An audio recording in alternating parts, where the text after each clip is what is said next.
Affordability ختم ہوتی جا رہی ہے، سفید پوشی بڑھتی جا رہی ہے، تو اپنے ارد گرد کے لوگوں کو بھی آپ یہ چیز تحفہ دے سکتے ہیں۔ جب قربانی کا موسم آتا ہے، قربانی کا یہ عام فریضہ آتا ہے، تو اس میں ان کو بھی کھانے کو مل سکتا ہے۔ قربانی کرنے والا ناخن اور بال نہ کاٹے، جس طرح بار بار بیان کیا جاتا ہے 10 ڈیز کا وہ سارا ٹینور ہے کہ جب آپ نے نیت کر لی ہے تو پھر قربانی کے دن ہی ہونا چاہیے یہ کام۔ جب چاند نظر آ جائے ذوالحجہ کا، تو نظر آنے کے بعد قربانی تک جسم کے حصے کے بال اور ناخن نہ کاٹیں۔ اور اینڈ پہ میں آپ کو کہوں کہ قربانی کا اہتمام کریں، اور جو دن بتائے گئے ہیں قربانی کے ایام کے حوالے سے، اس میں جب آپ کو اپنی فیسلٹی ہو، جب آپ کو، اب یہ بھی تو ایک مسئلہ ہوتا ہے نا کہ اس دن کسائی بڑا اہم ایک شخصیت بن جاتا ہے، اس سے ٹائم لینا پڑتا ہے۔ اب تو میں نے پہلے سے کوشش کر دی، اور ابھی ہم اسٹوڈیوز میں بھی بات کر رہے تھے کہ کسائی کو پہلے سے انفارم کرنا بہت ضروری ہے، بیکاز وہ پہلے دن تو ملتے نہیں ہیں، اور اگر آ بھی جاتے ہیں تو ہیپ ہیزڈ ہوتا ہے کہ اگر وہ بکرے کو کاٹ کے چلے گئے ہیں، ذبح کر کے چلے گئے ہیں، تو پھر گوشت بنانے کے لیے وہ 3-3 4-4 گھنٹے ڈیلے کر دیتے، تو پہلے ہی آپ یہ ساری چیزیں مینیج کریں۔ اور افضل ترین تو یہی ہے کہ اپنے جانور کی قربانی اگر کر سکتے ہیں تو وہ ضرور کریں۔ تو جناب یہ ساری چیزیں تھیں جو میں نے آپ سے شیئر کرنی تھی۔ پروگرام کے فارمیٹ کو آپ اب تک جانتے ہیں کہ تلاوت قرآن کریم سے ہم آغاز کرتے ہیں، وظیفہ آج کا آپ کو بتایا جاتا ہے، جو سوالات آپ پوچھتے ہیں ان کے جوابات ہم آپ کے گوش گزار کرتے ہیں۔ آج کی بات عشر ذوالحجہ کے جو مسائل ہیں اس کے حوالے سے ہم بات کریں گے، اور معزز مہمانوں کو مدعو کریں گے جن سے ہم رہنمائی لیں گے۔ حمد و نعت پیش کی جائے گی، اور خوابوں کی تعبیر کا آج سیگمنٹ ہے، اس کے لیے آپ کو انتظار ہوگا، تو خوابوں کی تعبیر بھی پیش کی جائے گی۔ بڑھتا ہوں اپنے معزز مہمانوں کی جانب جو کہ اسٹوڈیوز میں موجود ہیں میرے ساتھ۔ قاری احمد یار حقانی صاحب معروف قاری ہیں، اب تو کسی تعارف کے محتاج نہیں ہیں، اور ہمارے بہت سے ایسے ویورز جو فریکوینٹلی اب ہمیں دیکھتے ہیں، جن کا میں شکریہ ادا کرنا چاہوں گا، وہ قاری صاحب سے خوب واقف بھی ہیں۔ سر السلام علیکم، کیسے ہیں قاری صاحب؟ خیریت سے ہیں؟ الحمدللہ۔ ان کے ساتھ موجود ہیں مفتی محمد اجمل بھٹی صاحب جو کہ فاضل مدینہ یونیورسٹی ہیں، ایک عرصہ سے حدیث اور شرعی علوم کے استاد ہیں، پی ایچ ڈی اسکالر ہیں۔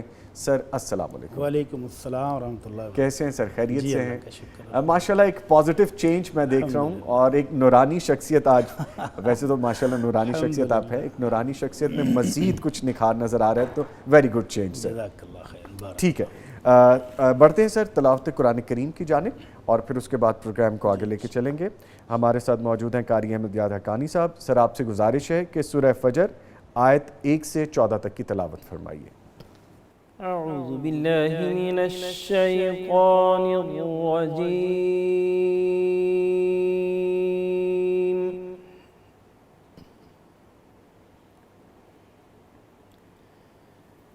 بسم اللہ الرحمن الرحیم۔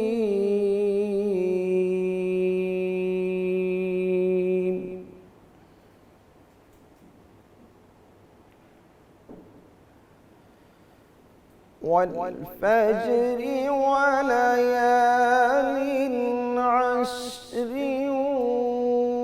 والشفع والوتر والليل إذا يسر هل في ذلك قسم لذي حجر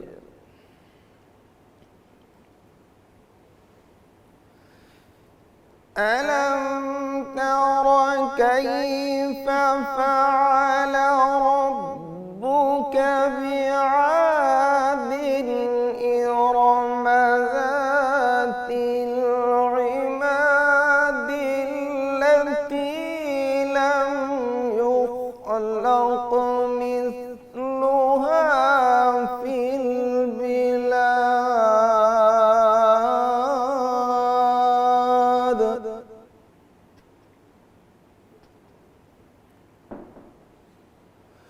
وثمود الذين جابوا الصخر بالواد وفرعون ذي الأوتاد الذين طغوا في البلاد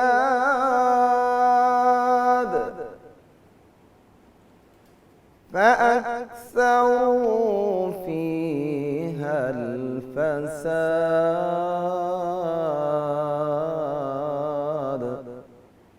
فصب عليهم ربك سوط عذاب إن ربك لبالمرصاد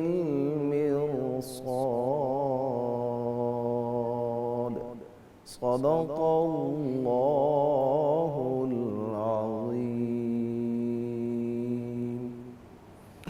ماشاءاللہ، جزاک اللہ قاری صاحب، اللہ تعالیٰ آپ کو جزائے خیر عطا فرمائے. یہ بھی انداز آج کچھ مختلف آپ نے اپنایا، اس انداز کو کیا کہتے ہیں؟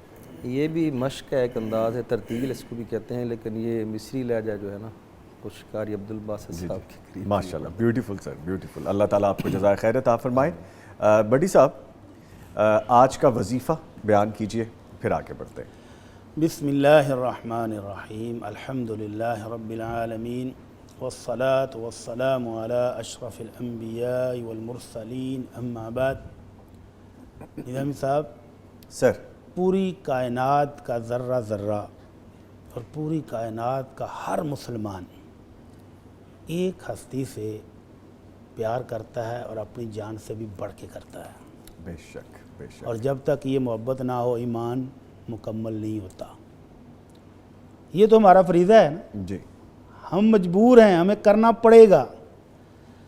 لیکن اس بندے کی قسمت کے کیا کہنے کہ جس کے ساتھ وہ ہستی پیار کرتی ہے. سبحان اللہ، سبحان اللہ. میری ماشاءاللہ. مراد ہے دونوں جہانوں کے سردار محمد الرسول اللہ صلی اللہ علیہ وسلم. ہم سب ان سے پیار کرتے ہیں اور ہمیں کرنا پڑے گا. لیکن اگر آپ کسی شخص سے، کسی جماعت سے، کسی گروہ سے، کسی قبیلے سے محبت کرتے ہیں اور اپنی محبت کا اظہار بھی کریں تو قسمت تو ان کی ہے. تو النبی رحمت صلی اللہ علیہ وسلم نے اپنی محبت، اپنے پیار کا اظہار کیا ہے، اور اتنا شاندار اظہار کیا ہے اور اتنا با کمال کیا ہے کہ اس کے بعد محبت کی کوئی اور کسر باقی رہ ہی نہیں جاتی. کن لوگوں کے ساتھ کیا ہے؟ اپنی امت کے ان افراد کے ساتھ جن کے پاس وسائل کی کمی ہے، جن کو ابھی آپ انٹرو میں سفید پوش کہہ رہے تھے. سفید پوش، جی. وہ سفید پوش جو ہیں وہ بڑے خوش نصیب ہیں. دونوں جہانوں کے سردار اپنے رب سے التجا کر رہے ہیں، اللہم احینی مسکیناً و امتنی مسکیناً واحشرنی فی زمرۃ المساکین یوم القیامہ. اللہ مجھے ان سفید پوشوں کے ساتھ زندہ رکھنا، ان سفید پوشوں کے ساتھ ہی مجھے وفات دینا، اور قیامت والے دن بھی مجھے ان کے ساتھ ہی اکٹھا رکھنا. اللہ اکبر. تو اماں جی عائشہ رضی اللہ عنہا نے پوچھ لیا، اللہ کے رسول وہ کیوں؟ آپ نے فرمایا میری امت کی یہ جو سفید پوش جن کو تم سمجھتے ہو نا کہ یہ بہت ہلکے پھلکے ہیں، یہ اغنیاء سے، دولت مندوں سے 40 سال پہلے جنت میں چلے جائیں گے. اللہ اکبر. 40 سال، اور ایک دن 50,000 سال کا ہے ادھر، اللہ اکبر. تو کتنی مدت پہلے جائیں گے. تو ان سفید پوشوں نے ایک دن آ کر اپنے محبوب سے ایک ہلکا سا شکوہ کیا. شکوہ کیا ہے؟ اللہ کے رسول ذہب اہل الدثور من الاموال بالدرجات العلا والنعیم المقیم. اللہ کے نبی، آپ کے جو دولت مند صحابہ ہیں اللہ تعالیٰ نے ان پر بڑا فضل کیا ہے. وہ ہماری طرح نمازیں بھی پڑھتے ہیں، روزے بھی رکھتے ہیں، لیکن جو انہوں کو اللہ نے مال دیا ہوا ہے اس مال سے وہ حج کر رہے ہیں، عمرہ کر رہے ہیں، وہ صدقہ خیرات کر رہے ہیں، وہ زکوٰۃ دے رہے ہیں، وہ جہاد فی سبیل اللہ میں خرچ کر کے. اللہ کے رسول درجے تو وہ لے گئے ہیں، جنت بھی وہ لے گئے اور اونچے اونچے درجات بھی وہ لے گئے. اللہ کے رسول ہم کیا کریں؟ تو آپ نے اپنے ان محبوب مساکین کے ساتھ پھر محبت کا اظہار جن الفاظ میں کیا، وہ ہے آج کا وظیفہ. جی. آپ نے فرمایا تمہیں میں وظیفہ بتاتا ہوں، تم اس پر عمل کر لو، تو جن کو تم سمجھتے ہو نا کہ وہ تم سے بہت اونچے درجات لے گئے ہیں، تم ان تک پہنچ جاؤ گے، اور جو تمہارے پیچھے رہ گئے ہیں وہ تم تک نہیں پہنچ پائیں گے. یہ خوش ہو گئے. آپ نے فرمایا تم کیا کرو، وظیفہ بھی بڑا آسان ہے. جی. محبت کی انتہا بھی ہے اور وظیفہ بھی بڑا آسان ہے. فرمایا فرض نمازوں کے بعد 33 دفعہ سبحان اللہ، 33 دفعہ الحمدللہ، 33 دفعہ اللہ اکبر، اور یہ 99 ہو گیا. تو 100 کو پورا کرنے کے لیے یا تو 34 دفعہ کہہ لیں اللہ اکبر، یا 99 کے بعد پڑھ لیں لا الہ الا اللہ وحدہ لا شریک لہ لہ الملک و لہ الحمد وہو علی کل شیء قدیر. تو یہ 100 دفعہ آپ نے پڑھنا ہے. اس سے اللہ کے رسول کیا ہوگا؟ فرمایا سمندر کی جھاگ کے برابر بھی کسی شخص کے گناہ ہوں تو اللہ وہ سارے معاف کر دے گا. اللہ اکبر اللہ اکبر. اور دوسری شان کیا ہے ماشاءاللہ کہ جن کو تم سمجھ رہے ہو کہ درجات لے گئے تم ان تک پہنچ جاؤ گے اور جو تمہارے بعد آئیں گے وہ تم کو نہیں پا سکیں گے. اتنی زیادہ رفتار. البتہ اگر کسی نے آپ جیسا ہی عمل کر لیا تو وہ تمہیں مل سکتا ہے. تو صحابہ یہ جو سفید پوش سے خوش ہو گئے کہ لو جی ہمیں بھی نسخہ مل گیا ہے. ایک طرف وہ ہیں جو کروڑوں خرچ کر کے درجات پا رہے ہیں اور ہم نے صرف مسجد میں نماز کے بعد 2 منٹ لگنے اور یہ درجات پا لینے ہیں. ماشاءاللہ. کچھ عرصے کے بعد دولت مندوں کو بھی یہ وظیفہ پتہ چل گیا, جی انہوں نے بھی کرنا شروع کر دیا. پھر آ گئے اللہ کے نبی یہ تو کام خراب ہو گیا ہے. اب ان کو یہ بھی پتہ چل گیا ہے تو اب وہ بھی یہ کرنا شروع ہو گئے ہیں. تو آپ نے فرمایا ذالک فضل اللہ یؤتیہ من یشاء. یہ تو میرے رب کا فضل ہے, یہ تو اس کا کرم ہے, جس کو چاہتا ہے توفیق دے دیتا ہے. تو اب اگر وہ بھی کرنے لگے ہیں تم بھی کرتے رہو. تو یہ ہے آسان سا آج کا وظیفہ جو جنت پانے اور بلند ترین درجات پانے کا بہت آسان اور بہت شاندار ذریعہ ہے. 33 دفعہ سبحان اللہ, 33 دفعہ الحمدللہ اور 34 دفعہ اللہ اکبر, یا 33 دفعہ ہی اللہ اکبر اور 34ویں جگہ لا الہ الا اللہ وحدہ لا شریک لہ لہ الملک و لہ الحمد وہو علی کل شیء قدیر. اللہ ہم سب کو توفیق عطا فرمائے. آمین آمین. اچھا سر, سفید پوشی کی جب آپ بات کر رہے تھے تو یقیناً وہ کانٹیکسٹ اور ہے سفید پوشی والا, لیکن پتہ نہیں کیوں میرے ذہن میں آ رہا ہے کہ 2 سفید پوش اس وقت میرے ساتھ بھی موجود ہیں اور خوش پوش بھی لگ رہے ہیں ماشاءاللہ. تو میں تو سر پیچھے رہ گیا آپ دونوں سے آج. اللہ تعالیٰ آپ کو برکت دے جی. اللہ تعالیٰ جزائے خیر عطا فرمائے آپ کو سر. تو اللہ تعالیٰ ہمیں توفیق دے کہ ہم یہ پڑھیں اور پھر جو اس پر عمل بھی کریں, عمل کریں اور جو رحمتیں ہیں وہ سمیٹیں ہم. الحمدللہ. ٹھیک ہے سر. سوالات ہیں سر, شامل کرتے ہیں. جی. پہلا سوال ہے, قبرستان کے پاس درخت لگانا کہ اس سے قبر والوں کو ثواب ملے گا, کیا یہ درست ہے؟ ہاں نظام صاحب, ہمارے ہاں قبرستان میں یا قبر کے اوپر درخت لگانے کے 2 کنسیپٹ ہیں. جی. پہلا کنسیپٹ یہ ہے کہ جیسے ہی ہم تازہ قبر بناتے ہیں تو بھاگ کر جا کر ایک تازہ شاخ کسی درخت کی کاٹ کے اس کے اوپر لگاتے ہیں. اچھا. اور کنسیپٹ یہ ہے کہ اس سے قبر والے کا عذاب ختم ہو جاتا ہے یا ہلکا ہوتا ہے. یہ کنسیپٹ کہاں سے آیا ہے؟ نبی رحمت صلی اللہ علیہ وسلم سفر میں تھے تو آپ 2 قبروں کے پاس سے گزرے. جی. تو آپ نے صحابہ کو کہا کہ ایک کھجور کی ٹہنی لے کر آؤ. آپ نے اس کو 2 حصوں میں بانٹا اور ایک ایک دونوں پر لگا دی. صحابہ نے پوچھا اللہ کے رسول کیوں لگائی ہے؟ فرمایا میں گزر رہا تھا تو مجھے اللہ نے وحی کے ذریعے اطلاع دی کہ ان قبر والوں کو عذاب ہو رہا ہے. اور عذاب بھی کیوں ہو رہا ہے؟ ایک شخص پیشاب کرتے ہوئے پیشاب کے چھینٹوں سے نہیں بچتا تھا, جسم پر پیشاب کی چھینٹیں پڑ جاتے تھے, اور دوسرا چغل خور تھا. تو اللہ تعالیٰ سے میں نے سفارش کی, اللہ نے میری سفارش قبول کر لی. تو اللہ نے کہا جب تک یہ ٹہنیاں تازہ رہیں گی, سبز رہیں گی, سوکھنے تک آپ کی سفارش کی بنا پر ان کے عذاب میں ڈسکاؤنٹ دی جا رہی ہے. تو آپ نے کہا وہ میں نے سفارش کی ہے. اب ہر بندہ ٹہنی لگایا یا پورا گملہ ادھر لگا دے, درخت لگا دے, تو پہلی بات تو یہ ہے کہ یہ اللہ کے نبی نے امت کو حکم نہیں دیا, صحابہ کرام نے ایسا کیا نہیں. دوسری بات کہ محبوب کی تو سفارش قبول ہو گئی, تو ہم کون ہیں؟ اللہ اکبر اللہ اکبر. تیسری بات کہ کیا ہمیں کنفرم ہے کہ اندر اس کو عذاب ہو رہا ہے؟ ہو سکتا ہے وہ اللہ کی نعمتوں میں ہو. جی. تو اس لیے قبر کے اوپر اس نقطہ نظر سے درخت لگانا, ٹہنی لگانا کہ اس کا عذاب ہلکا ہوگا, یہ تو بالکل ہی غلط ہے. اس نیت سے قبر کے باہر قبرستان کی دیوار کے ساتھ درخت لگا دینا کہ جو میت کو دفن کرنے آئیں گے وہ اس کے سائے میں بیٹھیں گے, سائے میں کھڑے ہو جائیں گے تو ہمارے فوت ہونے والے کو ثواب ہوگا, تو یہ جائز ہے, افادیت حاصل کی, یہ صدقہ ہے. اللہ کے نبی صلی اللہ علیہ وسلم فرماتے ہیں ما من مسلم یزرع زرعا او یغرس غرسا, کوئی مسلمان کوئی کھیت, کوئی اناج کاشت کرتا ہے, کوئی درخت لگاتا ہے, اس پھل سے, اس اناج سے کوئی جانور کھا لے, کوئی پرندہ کھا لے, کوئی انسان کھا لے, تو وہ کاشت کرنے والے کے لیے صدقہ ہے. تو اگر اس نیت سے قبرستان کے باہر پھلدار درخت لگا دیں کہ لو جی پرندے کھائیں گے, انسان کھائیں گے, اس کی سائے میں بیٹھیں گے اور ہمارے فوت ہونے والے کو ثواب ہوگا, تو یہ جائز ہے. لیکن صورتحال تھوڑی سی